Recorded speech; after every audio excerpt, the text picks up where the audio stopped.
Hello everyone, कैसे हैं आप लोग? उम्मीद है कि आप लोग अच्छे होंगे और अपने अपने तैयारी में मस्त होंगे। तो चलिए फ्रेंड्स, आज आप लोगों के लिए लेके आए हैं रेगुलेशन नंबर 11 से रेगुलेशन नंबर 14 तक। तो यदि आपने इससे पहले का वीडियो नहीं देखा है तो जाइए, प्लेलिस्ट में लिंक दिया हुआ है, आप लोग वहां से जाके सभी वीडियो को देख सकते हैं और अपने तैयारी को और मजबूती से कर सकते हैं।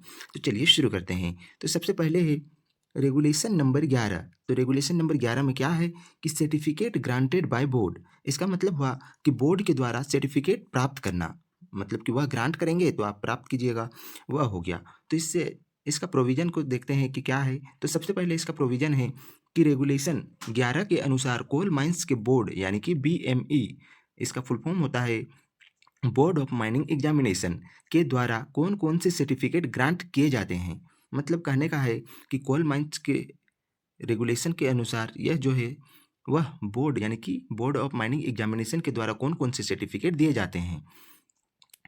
तो चलिए देखते हैं। तो सबसे पहले इसको समझते हैं इस प्रकार से कि एक इसको बोर्ड बना के समझते हैं, टेबल बना के, कि एग्जाम और एग्जाम्शन मतलब कि परीक्षा देकर कौन से सर्टिफिकेट प्राप्त करते हैं और कौन से एग्जाम्शन बेसिस पे मतलब कि छूट के बेसिस पे। उसके बाद यहाँ है इसमें कि नेम ऑफ सर्टिफिकेट, सर्टिफिकेट का नाम दिया हुआ है, और अनरिस्ट्रिक्टेड और रिस्ट्रिक्टेड जिसको आर और यू आर से रिप्रेजेंट किया गया है। तो सभी को देखते हैं पारी पारी से कि क्या क्या है।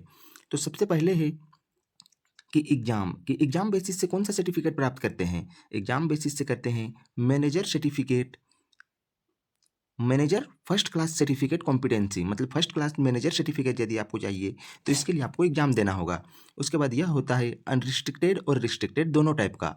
अब रिस्ट्रिक्टेड और अनरिस्ट्रिक्टेड किसको कहा जाएगा? रिस्ट्रिक्टेड कहा जाएगा उसको कि मतलब कि आप दोनों ओपन कास्ट और अंडरग्राउंड के फॉर्म नहीं डाल सकते हैं। जैसे कि आपका सर्टिफिकेट में यदि रिस्ट्रिक्टेड है तो आप सिर्फ ओपन कास्ट में ही नौकरी कर सकते हैं, और अनरिस्ट्रिक्टेड है इसका मतलब आप दोनों माइंस में नौकरी कर सकते हैं। First class manager, second class manager, ओवरमैन, ये सब के तौर पे आप काम कर सकते हैं। उसके बाद अगला है कि एग्जाम और एग्जाम्शन, मतलब कि आप एग्जाम देकर भी और एग्जाम्शन बेसिस पे भी आप कर सकते हैं। तो एग्जाम कौन दे सकता है? जो एग्जाम है वह एग्जाम दे सकता है डिप्लोमा कैंडिडेट के लिए एग्जाम देना होगा, और जो डिग्री कैंडिडेट होंगे वह एग्जाम्शन बेसिस पे होगा।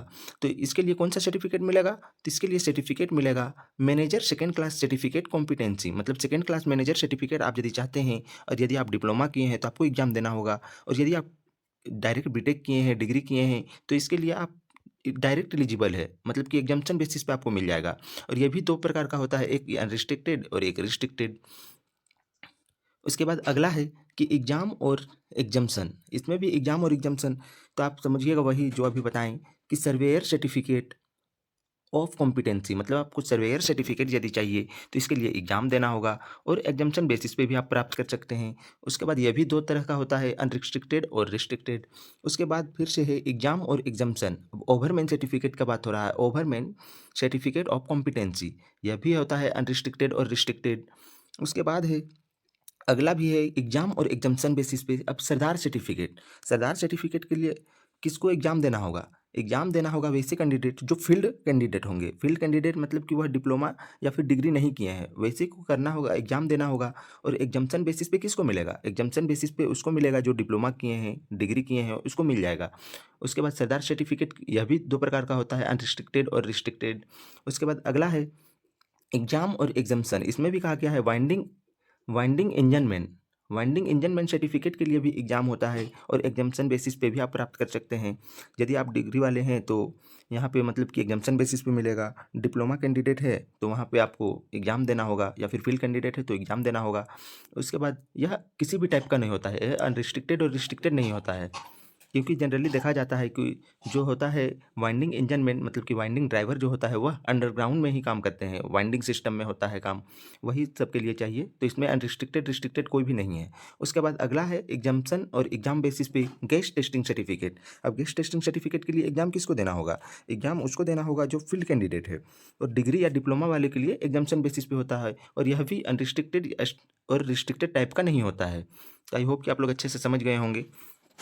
अब अगला प्रोविजन है इसमें कि रेगुलेशन 11 के अनुसार बीएमई के द्वारा ग्रांटेड कौन कौन से सर्टिफिकेट रिस्ट्रिक्टेड टाइप नहीं है। तो अभी बताएं वहाँ पे कि एक हो जाएगा वाइंडिंग इंजन मैन सर्टिफिकेट, और दूसरा हो जाएगा गेस्ट टेस्टिंग सर्टिफिकेट। यह दो है जो वह मतलब कि रिस्ट्रिक्टेड टाइप का नहीं है। मतलब कि आप समझ सकते हैं कि यह अनरिस्ट्रिक्टेड ही है, मतलब कि कोई बाधित नहीं होगा इसमें, ठीक है। आप लोग समझ गए होंगे ये भी प्रोविज़न। तो इसमें 2 ही प्रोविज़न है। उसके बाद है रेगुलेशन नंबर 12। तो रेगुलेशन नंबर 12 में क्या कहा गया है? एग्जामिनेशन एंड एग्जामिनर, मतलब कि एग्जाम देना और कौन देगा? तो एग्जामिनर देगा। कैंडिडेट जो रहेंगे वह एग्जाम देंगे। तो वही कहा गया है, एग्जाम जो लेंगे यानी कि बोर्ड हो गया, और एग्जामिनर मतलब कि एग्जाम देने वाले। तो इसका भी देखते हैं कि प्रोविज़न क्या-क्या है।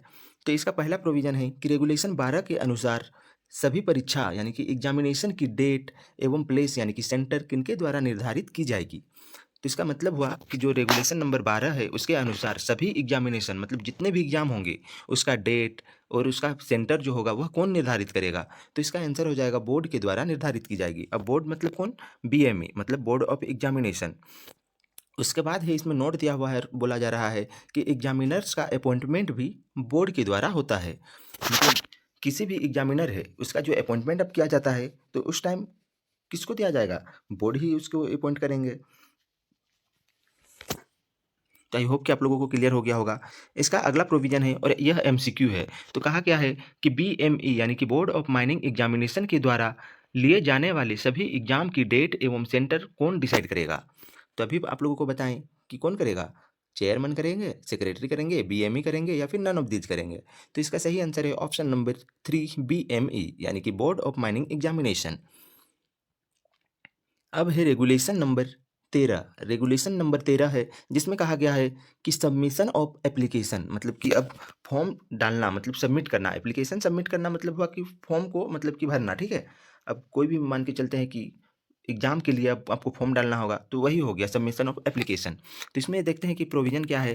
कहा गया है इसमें कि बीएमई के द्वारा संचालित किसी भी एग्जाम के लिए कितना दिन पहले एप्लीकेशन सबमिट करना होगा। मतलब इसका कहने का मतलब है कि बोर्ड द्वारा जो संचालित होगा वह एग्जाम के लिए कितने दिन पहले आपको एप्लीकेशन सबमिट करना होगा, मतलब कि एप्लीकेशन का लास्ट डेट कितना दिन पहले होगा। तो इसका आंसर हो जाएगा कि कम से कम 60 दिन पहले, मतलब कि 60 डेज पहले। आप समझ सकते हैं कि 2 महीना पहले ही फॉर्म फिलअप होगा, उसके बाद एग्जाम होगा। तो यहाँ इसको अंग्रेजी में समझ सकते हैं कि एट लीस्ट 60 डेज बिफोर, मतलब कम से कम 60 दिन पहले होगा। इसमें भी प्रोविज़न एक ही था। अब अगला है कि रेगुलेशन नंबर 14। तो रेगुलेशन नंबर 14 में क्या कहा जा रहा है कि age limit and general qualification of candidate, मतलब कि जो भी फॉर्म अप्लाई करेंगे मतलब कि सबमिट करेंगे एप्लीकेशन, उसका एज क्या होना चाहिए, एज लिमिट क्या होना चाहिए और उसका क्वालिफिकेशन क्या होना चाहिए कैंडिडेट का। तो यही कहा गया है। तो चलिए इसका प्रोविज़न देखते हैं कि क्या कहा जा रहा है कि बीएमई यानी कि बोर्ड ऑफ माइनिंग एग्जामिनेशन के द्वारा ऑर्गेनाइज्ड किसी भी एग्जाम में अपीयर होने के लिए कैंडिडेट का मिनिमम एज कितनी होनी चाहिए। जो कैंडिडेट फॉर्म अप्लाई करेंगे किसी भी एग्ज़ाम में बैठने के लिए तो उसका जो एज क्या होना चाहिए, उसका एज लिमिट कितना होना चाहिए?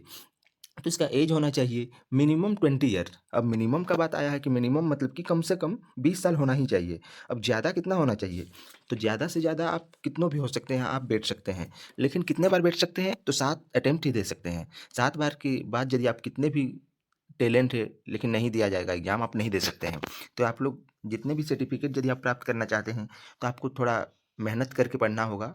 उसके बाद ही एग्ज़ाम के लिए आप अपीयर हो सकते हैं, मतलब कि आप क्वालीफ़ाई कर सकते हैं। क्योंकि 7 अटेम्प्ट ही दे सकते हैं। एज लिमिट तो कोई नहीं है लेकिन 7 अटेम्प्ट है, ठीक है? तो आई होप कि आप लोग क्लियर हो गया होगा इस ये भी। अब अगला है कि रेगुलेशन नंबर 14 के अनुसार बीएमई यानी कि बोर्ड ऑफ माइनिंग एग्जामिनेशन के द्वारा ऑर्गेनाइज कौन-कौन से एग्जाम के लिए वैलिड फर्स्ट एड सर्टिफिकेट होना कंपलसरी है। मतलब कि कहा जा रहा है कि आप कोई भी एग्जाम में बैठने जा रहे हैं, आप फॉर्म फिलअप कर रहे हैं तो उस टाइम आपको वैलिड फर्स्ट एड चाहिए। अब कौन-कौन से एग्जाम के लिए चाहिए?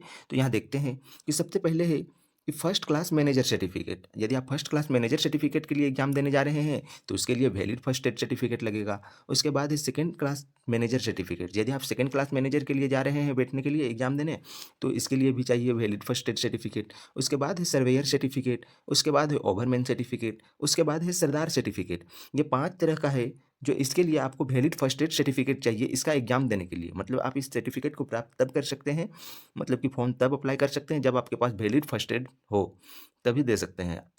उसके बाद है कि नोट में है कि बिना वैलिड फर्स्ट एड सर्टिफिकेट में कौन कौन सा आएगा, कि आपको इसके लिए वैलिड फर्स्ट एड की ज़रूरत नहीं होगी। तो पहला है वाइंडिंग इंजन मैन सर्टिफिकेट और दूसरा है गैस टेस्टिंग सर्टिफिकेट। मतलब ये यदि आप दोनों सर्टिफिकेट आप चाहते हैं तो इसके लिए आपको मतलब कि वैलिड फर्स्ट एड सर्टिफिकेट नहीं चाहिए, अनवैलिड भी हो गया है फिर भी आपका चलेगा। इसके बाद अगला है कि बीएमई के द्वारा मतलब कि बीएमई के किसी एग्जाम में कैंडिडेट का मेडिकल फिटनेस सर्टिफिकेट की वैलिडिटी कितने समय की होगी। कहा जा रहा है कि यदि आप बीएमई का मतलब कि बोर्ड के द्वारा किसी भी एग्जाम में आप कैंडिडेट बैठने जा रहा है तो इसके लिए मेडिकल फिटनेस जो मेडिकल सर्टिफिकेट है उसका वैलिडिटी कितने समय का होगा। तो इसके वैलिडिटी होगा 1 साल का, 1 साल का वैलिड होता है, ठीक है। मेडिकल सर्टिफिकेट जो बनता है परमानेंट, ये सब जैसे कि आप किसी भी हॉस्पिटल से जाकर आप बना सकते हैं, या तो वह सरकारी हो या प्राइवेट हो, लेकिन वो उस डॉक्टर से जिसके पास आप बना रहे हैं उसके पास होना चाहिए उसका रजिस्ट्रेशन नंबर। रजिस्ट्रेशन नंबर है तो वह मतलब कि आपका वैलिड है, और यह इसका वैलिडिटी होता है 1 साल का, तो वैसे ही सर्टिफिकेट लगेगा। तो आई होप कि आप लोग समझ गए होंगे ये भी। उसके बाद अगला प्रोविजन है कि बीएमई के द्वारा ऑर्गेनाइज्ड प्रत्येक एग्जाम के लिए कैंडिडेट के पास क्या क्या योग्यता होनी चाहिए। इसका मतलब है कि जितने भी ऑर्गेनाइज करेंगे बोर्ड एग्जाम, वे सब के लिए कैंडिडेट की योग्यता क्या होनी चाहिए, मतलब कि उसका क्वालिफिकेशन क्या होना चाहिए। तो चलिए देखते हैं कि उसका क्वालिफिकेशन क्या होना चाहिए। तो सबसे पहले है कि नेम ऑफ एग्जाम एक साइड है, दूसरे साइड है मिनिमम क्वालिफिकेशन, कि उसका मिनिमम क्वालिफिकेशन क्या है। तो सबसे पहला है कि फर्स्ट क्लास मैनेजर सर्टिफिकेट। आप यदि फर्स्ट क्लास मैनेजर सर्टिफिकेट के लिए एग्जाम देने जा रहे हैं तो आपका क्वालिफिकेशन क्या होना चाहिए। तो इंटर होना चाहिए, प्लस सरदार का सर्टिफिकेट होना चाहिए, उसके बाद प्लस एक्सपीरियंस भी होना चाहिए। कहने का मतलब है कि फर्स्ट क्लास सर्टिफिकेट यदि आपको दिया जाएगा तो वैसे कैंडिडेट को दिया जाएगा जो इंटर किए होंगे। सरदार सर्टिफिकेट उसके पास पहले से ही अवेलेबल होना चाहिए, उसके बाद एक्सपीरियंस भी होना चाहिए। उसी प्रकार से कहा गया है कि सेकंड क्लास मैनेजर सर्टिफिकेट के लिए भी वही सेम है कि इंटर होना चाहिए, सरदार सर्टिफिकेट होना चाहिए और एक्सपीरियंस भी होना चाहिए। उसके बाद है अगला है कि सर्वेयर सर्टिफिकेट एग्जाम। जब सर्वेयर सर्टिफिकेट के लिए एग्जाम देने जा रहे हैं तो उस टाइम आपके पास क्या होना चाहिए। तो मिनिमम जो है क्वालिफिकेशन आपके पास इंटर होना चाहिए, मतलब 12th होना चाहिए, और एक्सपीरियंस होना चाहिए। उसके बाद है ओवरमैन सर्टिफिकेट एग्जाम। ओवरमैन सर्टिफिकेट एग्जाम यदि आप देने जा रहे हैं तो इसके लिए क्या होना चाहिए, इंटर होना चाहिए, सरदार सर्टिफिकेट होना चाहिए और एक्सपीरियंस भी होना चाहिए। मतलब देख सकते हैं कि जो फर्स्ट क्लास मैनेजर सर्टिफिकेट और जाके आपका ये ओवरमैन सर्टिफिकेट और सेकंड क्लास मैनेजर सर्टिफिकेट, तीनों के लिए आपको इंटर चाहिए, सरदार सर्टिफिकेट चाहिए और एक्सपीरियंस भी चाहिए। उसके बाद है अगला है कि सरदार सर्टिफिकेट एक मतलब कि सरदार सर्टिफिकेट यहाँ डबल लिखा गया है, एग्जाम होगा, ठीक है। सरदार सर्टिफिकेट एग्जाम के लिए आपके पास इंटर होना चाहिए प्लस एक्सपीरियंस होना चाहिए। अब दोनों में देख सकते हैं कि यहाँ पे है सर्वेयर सर्टिफिकेट और सरदार सर्टिफिकेट, ये सब के लिए आप यदि एग्जाम देने जा रहे हैं तो केवल 12th पास होना चाहिए और एक्सपीरियंस होना चाहिए। अब अगला है कि वाइंडिंग इंजन ड्राइवर सर्टिफिकेट, मतलब कि वाइंडिंग इंजन मैन के लिए आप यदि इसका सर्टिफिकेट चाहते हैं तो आपके लिए क्या होना चाहिए, ओनली लिटरेट मतलब कि हुआ कि 10th पास, आपको मतलब कि पढ़ना लिखना आना चाहिए, समझ आपके ऊपर होना चाहिए और एक्सपीरियंस चाहिए। उसके बाद है गेस्ट टेस्टिंग सर्टिफिकेट एग्जाम। आप गेस्ट टेस्टिंग का सर्टिफिकेट के लिए एग्जाम देना चाहते हैं तो उसके लिए चाहिए आपको literate only plus LH certificate, मतलब कि लैंप हैंडलिंग सर्टिफिकेट होना चाहिए, और आप 10th पास भी है तो भी आपको मिल जाएगा सर्टिफिकेट। तो आई होप कि आप लोग अच्छे से समझ गए होंगे। यदि आपको वीडियो अच्छी लगी होगी तो आप चैनल को सब्सक्राइब कर ले और अपने दोस्तों को ज़रूर शेयर कीजिए, और कहीं पे भी दिक्कत हुई होगी तो आप कमेंट बॉक्स में ज़रूर बताइएगा ताकि हम आपका सॉल्यूशन कर सकें। तो चलिए अगले अगले टॉपिक लेके आते हैं अगले क्लास में, तब तक के लिए जय हिंद।